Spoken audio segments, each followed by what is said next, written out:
Salut, je m'appelle Lia ou Lily, mes potes m'appellent comme ça. J'habite à Grenoble maintenant et je suis chargée de projet européen au CNRS.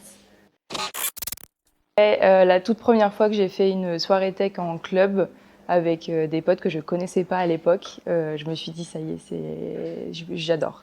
Vraiment, j'ai kiffé. C'était il y a 6 ans, je crois, quelque chose comme ça. Et une autre fois, c'était en teuf où je me suis dit, j'avais le soleil sur la peau, le son derrière, en tente, en train de faire une sieste, incroyable, vraiment. Booker des artistes qui ont fait des VSS, en tout cas on en parle, et surbooker la salle. Genre, il y a trop de monde, moi je peux pas. Être bien entouré, je pense que c'est super important d'avoir tes bons potes. S'il se passe quoi que ce soit, au moins ils sont là.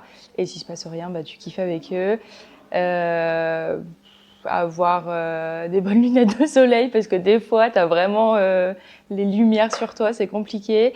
Avoir une tenue qui te plaît où tu te sens à l'aise et bah, kiffer le moment, quoi. On ne pousse pas et si on doit pousser, on dit pardon parce que ça arrive si tu dois aller devant, etc.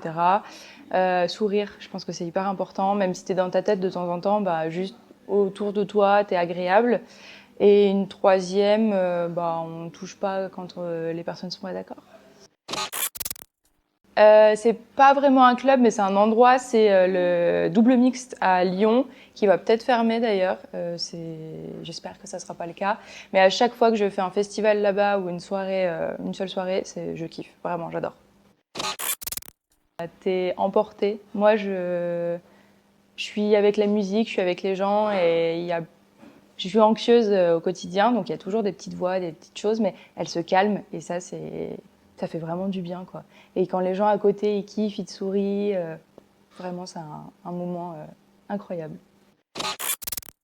Je pense à plein de choses. Est-ce que ma tenue ça va? C'est pas trop court, c'est pas si, mais ça c'est comme d'habitude.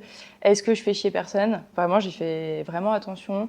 Est-ce que je pousse pas? Est-ce que j'emmerde vraiment personne? Où sont mes potes? Souvent, parce qu'on se perd quand même souvent. Après, moi, je fais des side quests tout le temps, donc voilà. Mais surtout ce genre de choses, d'être très pratique. Mais ça se calme.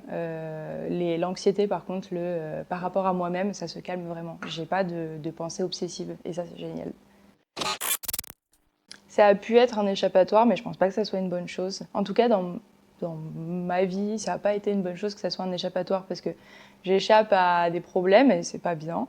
Enfin, en tout cas pour moi. Et maintenant, c'est beaucoup plus un espace de liberté où j'y vais pour être avec soit mes potes, soit toute seule. Et j'aime bien. Enfin, je suis juste bien en fait. C'est plus un échappatoire comme avant. Bah, je travaille, donc je peux me payer des soirées un peu chères. Je peux payer un festival en été. C'est comme ça que je les paye. Mais je fais souvent ambassadrice.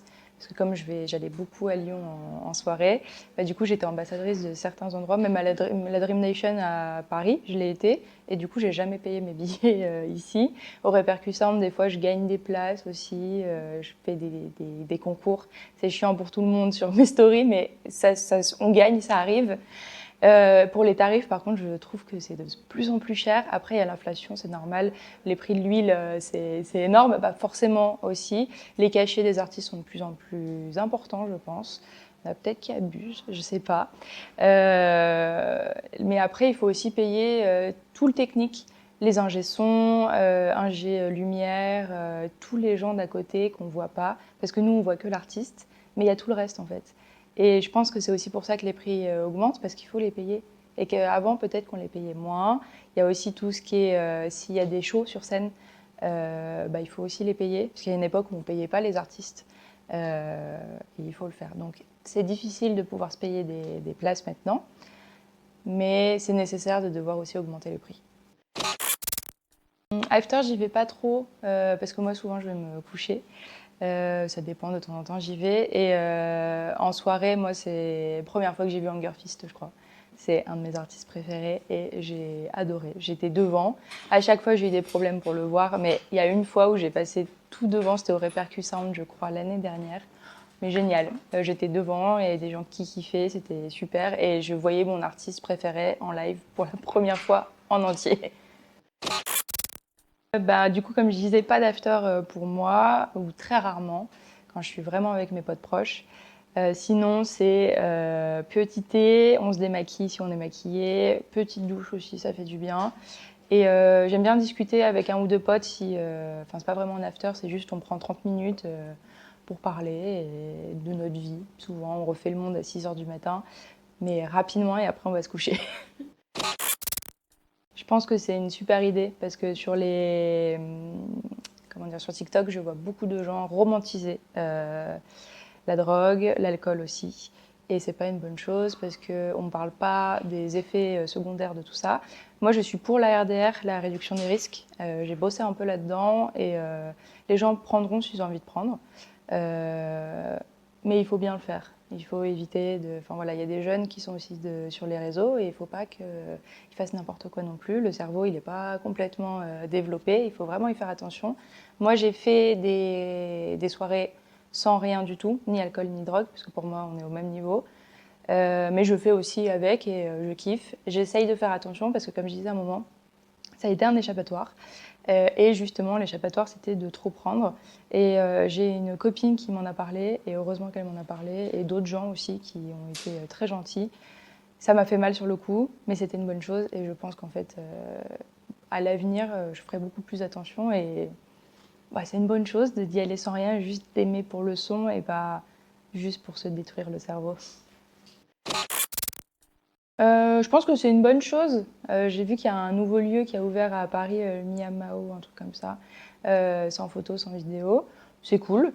Mais après, je pense que c'est aussi une aide pour les artistes de prendre quelques vidéos de temps en temps et de les mettre parce que ça leur fait de la pub. C'est nous leur pub en fait, c'est pas forcément les autres. Mais il y a des soirées qui sont, par exemple, kinky ou ce genre de choses. Là, nos photos, nos vidéos, c'est une très bonne chose. Je pense que personne au taf n'a envie qu'on nous montre une vidéo de nous à moitié nus. Je pense qu'il y a des gens qui viennent pour la fame et qui viennent pour faire des TikTok. Je vois des comptes que de ça. Et je trouve que c'est dommage parce qu'ils vivent pas le moment. C'est cool de faire une ou deux vidéos et tu les regardes après, tu es content. Tu fais même une vidéo sur ton année et tu vois ce que tu as fait. Je trouve ça génial. Mais faut pas être là que pour prendre des vidéos. Moi, il y a une époque où je prenais beaucoup de vidéos. Mais après, je me suis rendu compte que c'était pas fou. Je kiffais pas forcément mon moment. Et ouais, non, c'est pas utile en fait. Moi, j'aime trop quand il y a des artistes qui font autre chose que mixer du son, enfin, qu'ils invitent d'autres artistes sur scène. Je trouve ça super qu'il y ait des dragues, par exemple, qui fassent un show, des cracheurs de feu. Enfin, moi, je trouve ça super. Après, forcément, ça augmente le prix. Mais ça fait découvrir d'autres choses et peut-être que ça peut éloigner certains qui sont pas là pour les bonnes raisons et qui comprennent pas que la tech c'est un milieu underground et que c'est fait pour les minorités et que ces artistes sur scène font partie de ces minorités. Faire attention aux autres, que ce soit tes potes ou d'autres personnes. S'il y a des gens qui ont par exemple trop consommé de la drogue ou autre, prendre soin d'eux. Alors je dis pas de passer la soirée avec, mais juste faire attention, leur demander si ça va. Déjà rien que ça, c'est important. Si tu as une bouteille d'eau et qu'il y a quelqu'un qui en a besoin, donne-lui un peu, s'il n'y a rien dedans, bien sûr. Dire pardon, c'est tout con, mais vraiment, moi, les gens qui disent pas pardon, je comprends pas. C'est pas nécessaire de parler devant le son non plus. Je pense que c'est plus agaçant qu'autre chose pour certains. Tu peux aller te mettre derrière, tu peux aller au fumoir. Et fais attention où tu mets tes mains. Moi, j'aimerais plutôt un message en général. Ne faites pas des sets parce qu'il y a une fame par rapport à la art tech ou la tech en général. Restez sur ce que vous faites. Si vous faites de la art tech, continuez, c'est super. Si vous n'en faites pas, vous pouvez vous y mettre, il n'y a pas de souci, on peut voir d'autres genres. Mais si on sait que c'est pas vous, c'est dommage parce qu'en fait, quand on est à ce set-là, on se dit merde, c'est pas comme d'habitude. Alors c'est cool de changer, mais en fait, ne changez pas votre style pour correspondre à un moule que TikTok ou les réseaux veulent nous donner. Restez sur ce que vous aimez faire surtout. J'aimerais aller à l'Insane, festival sur Apt, qui est un festival qui, je trouve, est assez cool. Il y avait pas mal de problèmes d'organisation avant. qui sont en train de régler. Et c'est pour ça que moi, je continue à y aller, que je les supporte, parce que je pense qu'ils peuvent faire mieux à chaque fois. Et je trouve qu'ils se renouvellent, qu'ils écoutent ce qu'on leur dit. Moi, je les ai plusieurs fois contactés pour dire ça, moi, je trouve que ça va pas, ça, il y a un petit souci, etc. Et à chaque fois, ils m'écoutent. Et je trouve ça super. Et surtout, je dis à mes potes de venir et je leur dis le pour et le contre et ils finissent par venir. Donc, je vous amène des gens, s'il vous plaît, laissez-moi pour une fois y aller gratuitement. Là, il y a Eloi qui a sorti un EP que j'aime pas mal. Et il y a dedans Rugir Moteur que je kiffe vraiment. À la salle, j'écoute ça. J'aime trop cette personne. Et sinon, il y en a une autre, c'est pas du tout le même style, mais c'est 404 de Xina Mora que j'aime beaucoup. Comme conseil, je dirais faites attention à vous.